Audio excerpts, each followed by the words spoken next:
Africa के जंगली इलाके में हाल ही में एक वाकये ने प्रकृति के संतुलन की बेलगाम ताकत को दर्शाया है। एक शेरनी जो अपने जीवन के उत्कर्ष पर थी, दुर्भाग्य से दुनिया के सबसे जहरीले सांप का शिकार बन गई। घटना से कुछ पल पहले जो वीडियो में कैद हुआ, शेरनी को अनजाने में झाड़ी में छिपे सांप ने नाक पे काट लिया। जहर जल्दी से उसके शरीर में फैल गया, भयानक पीड़ा का कारण बना।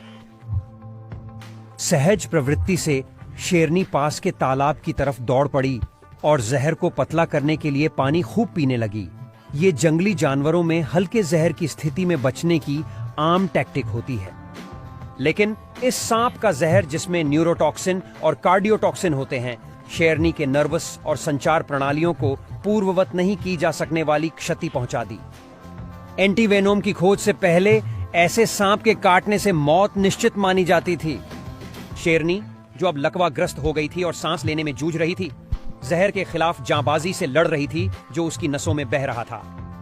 एक पर्यटक जो गलती से इस डरावने मंजर का गवाह और रिकॉर्डर बना, उसे बेबसी और मदद करने की जल्दबाजी का गहरा एहसास हुआ।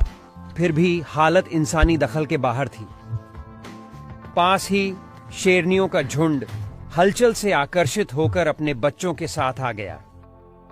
भले ही वो उसके दर्द को समझ नहीं पाए, लेकिन उनकी आंखों में फिक्र साफ झलक रही थी।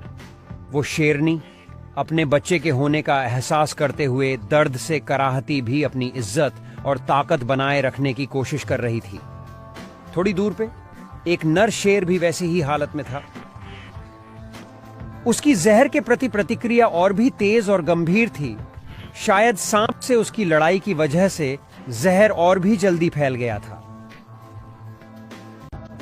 सवाना का राजा हवा के लिए हांफते हुए वहां लेटा था, तो प्रकृति की क्रूर सच्चाई और पारिस्थितिकी तंत्र का नाजुक संतुलन साफ साफ नजर आने लगा।